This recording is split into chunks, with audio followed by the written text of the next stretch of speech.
ദൈവ തിരുനാമത്തിന് മഹത്വമുണ്ടാകട്ടെ. ഇന്നത്തെ ദൈവവചന ചിന്തയ്ക്കായി യെശയ്യാ പ്രവാചകൻ്റെ പുസ്തകമാണ് 7-ാമത്തെ അധ്യായം.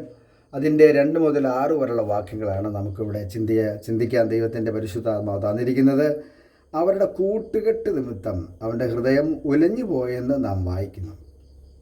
യെരുശലേം കേന്ദ്രമാക്കി ഭരിക്കുന്ന ആഹാസ് രാജാവിനെതിരെ അരാമും എഫ്രീമും കൂട്ടുകെട്ടുണ്ടാക്കിയെന്നുള്ളതാണ് നമ്മൾ ചരിത്രത്തിൽ വായിക്കുന്നത്. ഇതുപോലെ ദൈവത്തിൻ്റെ ജനത്തിനെതിരെ പലപ്പോഴും നമ്മൾ ആശ്രയിച്ചവർ, നമ്മൾ സ്നേഹിച്ചവർ, നമുക്ക് വേണ്ടി കരുതുന്നു എന്ന് നമ്മൾ കരുതിയവരൊക്കെ അവസാനം അവർ വേറെ ആൾക്കാരുമായിട്ടൊക്കെ കൂട്ടുകൂടി നമുക്കെതിരെ വെല്ലുവിളിക്കുകയാണ് അത് നമ്മൾ അറിഞ്ഞപ്പോൾ ആഹാസിൻ്റെ ഹൃദയം ഉലഞ്ഞതുപോലെ നമ്മുടെ ഹൃദയം ഉലഞ്ഞിട്ടില്ലേ?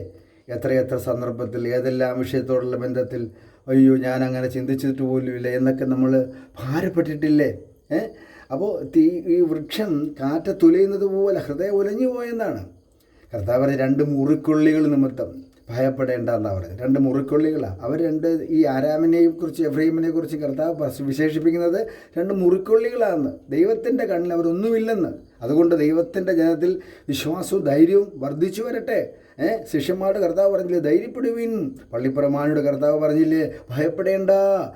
സങ്കീർത്തനം 37:7 വായിക്കുന്നത് മിണ്ടാതിരുന്ന് ദൈവത്തിൻ്റെ മഹത്വം വെളിപ്പെടും. ദൈവത്തിൻ്റെ ആലോചന പറയുന്നത് നീ സാവധാനതയോടെ ഇരിക്കുക, എന്ന് വെച്ചാൽ മിണ്ടാതിരിക്കുക. ഭയപ്പെടേണ്ട കേട്ടോ, അധൈര്യപ്പെടേണ്ട. ദൈവം പ്രവർത്തിക്കാൻ പോവുകയാണ്. കർത്താവ് പറയുന്ന ഒരു ആലോചനയുണ്ട്.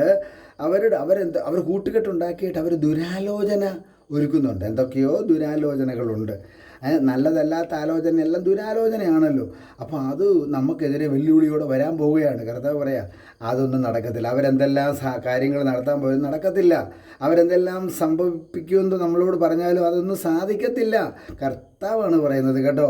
സ്വർഗത്തിലെ ദൈവം, അഖിലാണ്ടത്തിൻ്റെ ഉടയവൻ, സർവശക്തൻ യേശുനാഥൻ പറയുകയാണ്, അത് നടക്കത്തില്ല, സാധിക്കത്തില്ല. പിന്നെന്തിനാ നമ്മൾ ഭാരപ്പെടണം? നമ്മൾ വിശ്വാസമുള്ളവരായി സ്തോത്രം ചെയ്ത് ദൈവത്തിന് മഹത്വം കൊടുത്ത് പ്രാർത്ഥനയോടെ ദൈവസന്നദ്ധയിലായിരിക്കാം.